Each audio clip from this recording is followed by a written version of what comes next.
What can a visit like this do to membership in the church from a local standpoint?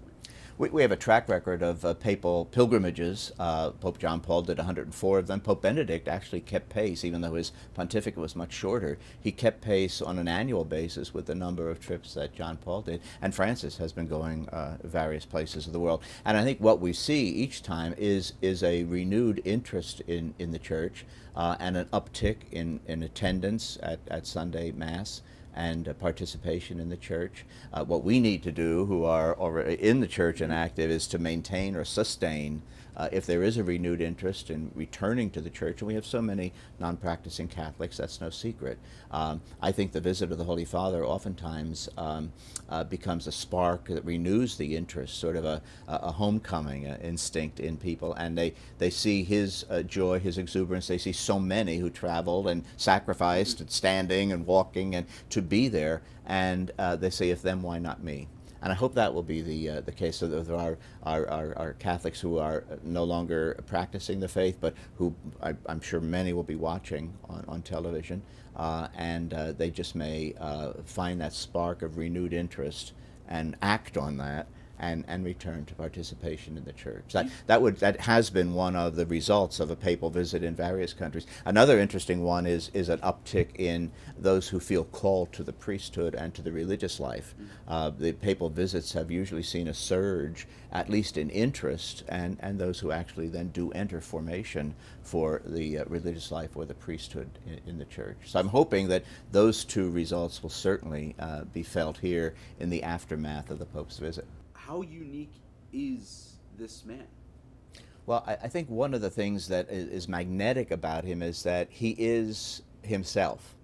Sometimes when one gets into a new position, especially such an august position as the Bishop of Rome, the Pope, one adapts your personality, your actions to fit a mold that pre-existed you. Jorge Bergoglio came and he remained true to himself. He is who he is. He's comfortable in his skin, and he is a people person. Now, one of the first things we learned about him after he was introduced to the world was he wasn't going to live in the apostolic or papal apartments.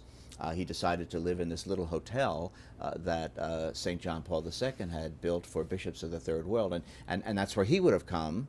I've stayed there a number of times myself as a bishop, and he would have stayed there. So he wanted to have his living quarters in the house of St. Martha, as it's called, so that he's around people. You know? It's not so much the actual papal apartment.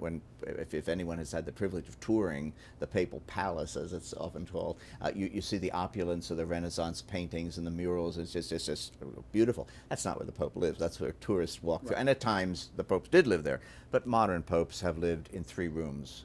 What most of us have: a living room or study, a bedroom, and a bath.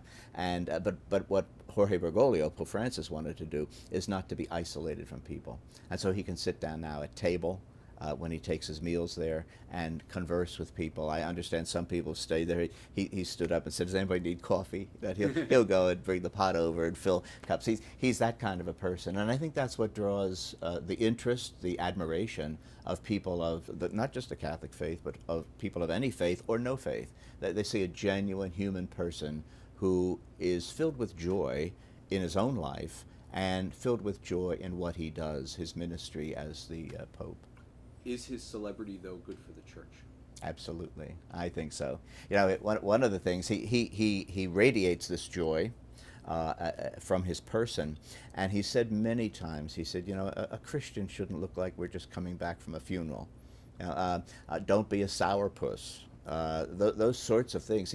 He wants those of us who love Christ, who believe in Christ and belong to the church, to radiate the joy. You know, at the Last Supper in John's Gospel, Jesus said, "I came that you may have, that joy may be in you, and that your joy may be complete. That my joy may be in you, and your joy be complete." I think Pope Francis incarnates that verse. Now, Jesus could have summed up his coming on earth, sent by the Father, in so many different ways. I came to give you the truth. You know, I came to teach you the meaning of life. But he said, I came for your joy, that my joy could be in you and your joy be complete. And Pope Francis has been a beacon, and a very convincing, authentic beacon of the joy that comes from faith in Christ.